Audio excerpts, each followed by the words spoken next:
On n'a pas honte, hein. On n'a pas honte, hein. Comme d'hab. Comme d'hab. Le Real Madrid. Soyez même pas étonnés si à la fin de l'année 2026, vous commencez à avoir des supporters du Real Madrid avec des cheveux blancs. Soyez pas étonnés, parce que ce club-là, les amis, fait vieillir. Ce club-là fait vieillir. Vous vous rendez compte que depuis maintenant un moment, il n'y a pas un match du Real Madrid où on n'a pas mal à la tête? Il n'y a plus un match du Real Madrid où on est serein. Comment c'est possible? Hein? Après la défaite face à Benfica en Ligue des Champions, aujourd'hui, moi, je ne m'attendais pas à grand-chose. De toute façon, je vous ai dit, le Real Madrid, maintenant, moi, je ne m'attends plus à grand-chose avec eux. À chaque match, je viens, je regarde leur match et je vais me coucher. C'est mieux. Je vais me coucher. Moi, je ne veux pas vieillir avant l'âge. Franchement, tu es là déjà, dans la vie de tous les jours, on est là, on essaie d'éviter les soucis. Et c'est un club qui va venir nous rendre vieux, quoi. C'est un club qui va venir nous rendre vieux. Genre, on est trop fans. Hein? Jamais de la vie. Aujourd'hui, je ne m'attendais pas à grand-chose, mais au moins un petit sursaut d'orgueil. Un petit sursaut d'orgueil. On est chez nous, au Santiago Bernabéu, devant nos supporters qu'on a déçus il n'y a pas longtemps, il y a quelques jours en Ligue des Champions. Un petit sursaut d'orgueil au moins. Franchement. Et regardez le match que le Real Madrid nous sort. Regardez le match que le Real Madrid nous sort. Même les sifflements, là, ça ne les fait plus rien. Même pour ceux aussi, on est vaccinés. Carrément, même les supporters, eux-mêmes, ils ont compris que les sifflements là, ça sert plus à rien avec le Real Madrid. Ça sert plus à rien. Hein? Comparé aux sifflements de la dernière fois, vous-même, vous avez vu la différence, non? Même les supporters avaient la flemme. Parce qu'ils savent que ces gens-là, ça sert à rien. Sifflement là même, c'est à perte. C'est à perte. On vient jouer face à une équipe du Rayo Vallecano. Je sais même pas, ils sont classés combien de temps. Regardez le match. J'ai pas envie de dire de gros mots. Je vous ai dit, le Real Madrid va nous rendre impolis. Déjà qu'ils nous donnent des mots de tête, on devient impolis. Hein? On vient face à une équipe du Rayo Vallecano qui est classée 17e du championnat, les amis. 17e. Hein? Dans notre stade au Santiago Bernabéu, à domicile, devant nos supporters qu'on a déçus. Et le Real Madrid se donne même pas, ils ont même pas la dignité de se donner à 100%. On est là, on les regarde. On est là, on les regarde. Je sais pas, qu'est-ce qu'on fait à l'entraînement? Qu'est-ce qu'on fait à l'entraînement? Tactiquement parlant, nous on ne travaille pas tactiquement parlant. Genre le Real Madrid, le grand Real Madrid ne travaille pas tactiquement. C'était quoi ça? Et moi c'est la fin même qui m'a plus dégoûté les amis. Ce qui s'est passé à la fin là, avec l'arbitrage, on va en parler. On va en parler parce qu'il s'est passé des choses, on se cache même plus, c'était flagrant. C'était flagrant. On a joué aujourd'hui 100 minutes. 100 minutes, plus de 100 minutes même. Quelle 100 minutes? On a joué plus de 100 minutes. En Ligue 1, c'était pas prolongation, 100 minutes. Tout ça pour gagner 2 buts à 1 avec un vieux penalty. Moi, personnellement, j'aurais pas donné ce penalty-là. J'aurais pas donné ce penalty-là. Oh. Tu viens, hein? On est là, on joue. Quand on a le ballon, au début, c'est essayer de combiner petit à petit nos tauliers, en tout cas nos gros joueurs, entre guillemets, étaient là, on les voyait pas trop. Kylian Mbappé, même pendant tout le match, on l'a pas vu, sauf sur son vieux penalty là. Vinicius, on le voyait pas tant que ça, jusqu'à ce qu'il aille nous marquer ce magnifique but. C'était un très beau but. Sur ça, on est tous d'accord. Voilà, il n'y a pas de souci. Et ça a d'ailleurs été le seul et l'unique exploit individuel du Real Madrid pendant tout le match. Pendant tout le match. Sur une sortie de balle rapide du Real Madrid, Brahim Diaz qui est rentré à la place de Jude Bellingham. Jude Bellingham qui est nul à chier depuis un moment. J'ai pas envie de dire, c'est très bien qu'il soit blessé, parce que voilà, ça se fait pas. Mais permettez-moi de dire qu'aujourd'hui, à sa sortie, Arda Güler jouait beaucoup mieux sans lui. Le Real Madrid au milieu jouait beaucoup mieux sans lui, même si c'était pas terrible. Hein? En tout cas, avec le ballon, on jouait beaucoup mieux sans Jude Bellingham. Donc Jude Bellingham, dès le début du match, le gars il se blesse. Il a fait une course là devant la surface du Rayo Vallecano. Le gars il s'est claqué. Quand on vous dit de bien manger, bien dormir, hein, vous voyez? Quand on vous dit de bien manger, bien dormir, c'est ça les conséquences. À force d'avoir un rythme de vie bizarre, hein? La dernière fois, il y avait une rumeur qui disait que le gars, il passe son temps en boîte de nuit, voilà. Et c'est justement après ces rumeurs-là que le match d'après, il est venu marquer et il nous a fait cette célébration-là, genre, ah, vous dites que je bois, regardez, je marque. Tes buts-là veulent rien dire. Tes buts-là veulent rien dire. Le gars, il s'est claqué aujourd'hui, depuis qu'il s'est mis avec sa sorcière-là, plus rien ne va. Hein? Rendez-vous compte, Jude Bellingham, depuis qu'il a commencé à s'afficher avec sa copine-là, plus rien ne va. Plus rien ne va. Ça fait plus d'un an maintenant que Jude Bellingham, il est plus bon. Il n'est vraiment plus bon. Pour moi, au Real Madrid actuellement, il n'a pas sa place en tant que titulaire. Arda Güler devrait être le seul 10 dans cette équipe. Qu'il soit là, qu'il soit pas là, on voit pas de changement. En tout cas, d'amélioration, on voit pas quand il est là. Quand il n'est pas là, on voit une petite amélioration. Aujourd'hui, il est sorti, Brahim Diaz est rentré, c'était beaucoup mieux. C'était beaucoup mieux avec le ballon. Parce que sans ballon, toute l'équipe était pitoyable. Surtout notre manière de défendre même. Eh non, le Real Madrid. C'est notre manière de défendre moi qui me donne des cauchemars. Hein? C'est quelle manière de défendre ça? Là, je parle pas de la défense. Hein. Je parle de notre manière de défendre quand le Rayo Vallecano a le ballon. Notre manière de défendre quand le Rayo Vallecano avait le ballon. Comment on peut être là aussi? On est spectateur. Genre, on est là, on les regarde. Il y a un joueur qui est là, il regarde le porteur du ballon. C'est comme ça leur but est venu. L'égalisation du Rayo Vallecano, c'est comme ça c'est venu. Ils font la touche sur le côté droit. Il y a Kamavinga qui est là, qui regarde. Il est là, il regarde le porteur. Mais presse! Il est là, il regarde le porteur du ballon. La ligne défensive du Real Madrid était pleine dans la surface là-bas. Et le joueur du Rayo Vallecano qui reçoit la touche, fait la passe à son coéquipier qui était devant la surface. Il n'y avait personne sur lui. Je vous mets une capture. Je vous mets une capture, vous-même regardez. Il n'y avait personne sur lui. Comment on peut défendre comme ça?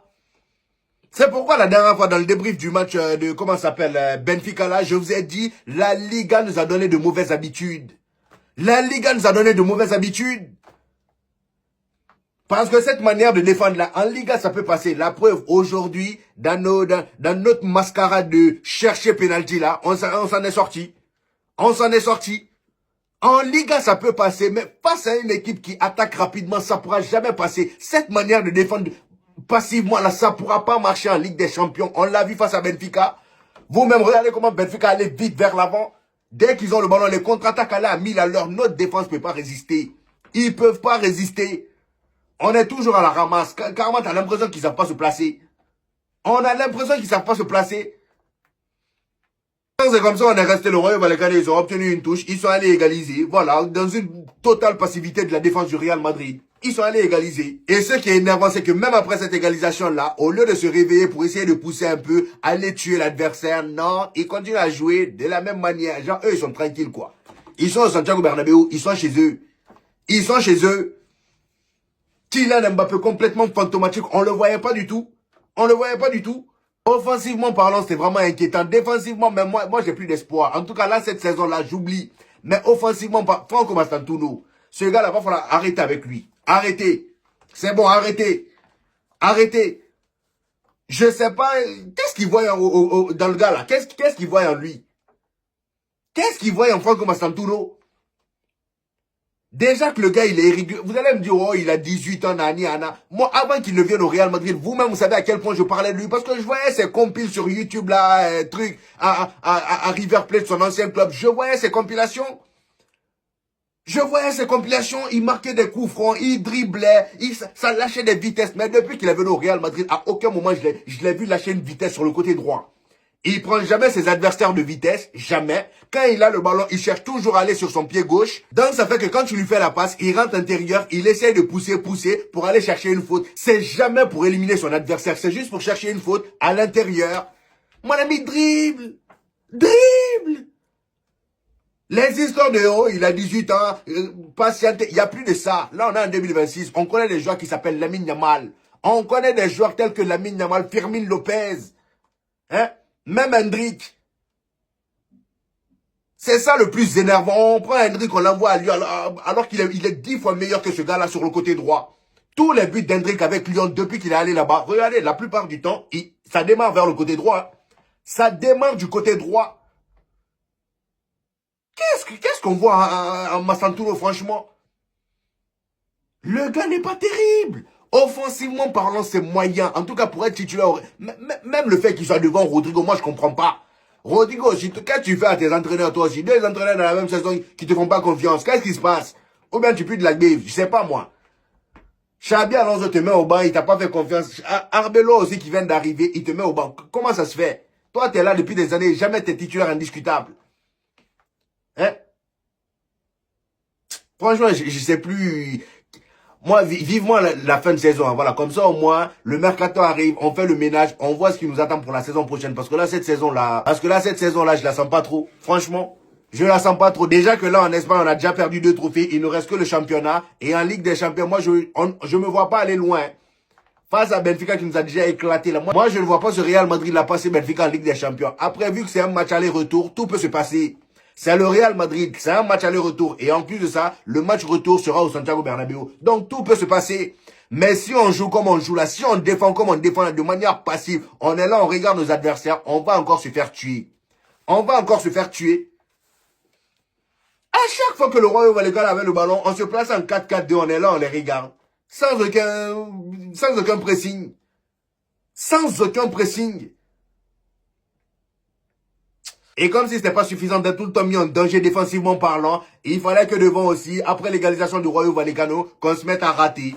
Voilà. On se met à rater des occasions. Brahim Diaz, je sais plus si c'est à la 61e minute. Le gars, il a eu une occasion, la franche. Il était dans la surface, tout seul. Il y avait un défenseur derrière lui, mais il aurait pu tirer pour marquer. Non, non, non. Il a encore voulu chercher, comment il s'appelle, Kylian Mbappé. Il a encore voulu chercher Kylian Mbappé. Genre, toi, tu sais plus marquer quoi. La canne qu'on a regardé, c'était pas toi. C'était un autre. Tu as terminé meilleur buteur, hein, je te rappelle. En fait, c'est quand vous venez au Real, vous voulez nous énerver, quoi. Hein? Toi, tu as terminé meilleur buteur de la CAN. Tu viens de faire genre, t'es Ozil. Mesut Ozil. Tu t'appelles Brahim. Tu es marocain. Tu as terminé meilleur buteur de la CAN. Tire! Qu'est-ce que tu veux encore chercher Kylian Mbappé? Genre, non, on s'est pas marqué. Tant que c'est pas Kylian Mbappé, on s'est pas marqué. On marque sur des exploits individuels ou sur penalty. Ces derniers temps, combien de penalty on a eu vers la fin du match? Hein? On a raté des occasions par-ci, par-là. Rodrigo qui rentre, qui rate. Kylian Mbappé, il a eu une occasion où la cage était vide. Il tire, ça tape là-bas. Non, les amis, franchement, ça commence à devenir dur. Hein. Même pour regarder les matchs là, moi j'en ai marre même de regarder les matchs du Real Madrid. Parce que c'est toujours pareil. En Ligue 1, en tout cas, c'est toujours le même scénario. Au moins en Ligue des Champions, on nous tabasse. Hein? Mais en Liga, c'est énervant. On est là, on fait des matchs de merde. Et au final, à la fin, il y a toujours un penalty qui traîne. Hein? Aujourd'hui, par coup de chance, il y a Papé 6, là, le joueur sénégalais, le numéro 6 du Rayo Vallecano, qui part écraser le pied de, comment ça s'appelle, de Dani Ceballos. Carton rouge mérité pour le coup. Carton rouge totalement mérité. Lui aussi, il est trop bête. Carton rouge totalement mérité. Le gars, il prend un carton rouge, il réduit le travail de son équipe à néant, il sort 10 contre 11, le Real Madrid commence à pousser. Voilà, comme par hasard. À 10 contre 11. Et même là, encore une fois, c'était pas si facile que ça, hein. On avait du mal à marquer. On avait du mal à marquer, il a fallu que l'arbitre vienne à notre aide.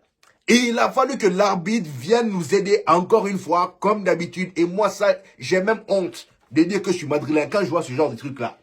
J'ai vraiment honte. Parce que le Real Madrid aujourd'hui, encore une fois, on a vu que lorsqu'on est en difficulté, ça commence à tomber dans la surface de manière bête. Donc on souffle sur quelqu'un, il tombe. Il tombe. Il suffit de les souffler dessus pour qu'il tombe. Hein? Fallait voir. À 10 contre 11, vu qu'on avait du mal, Brahim Diaz tombait, Rodrigo tombait, Kylian Mbappé, oh. Il y a des trucs ridicules.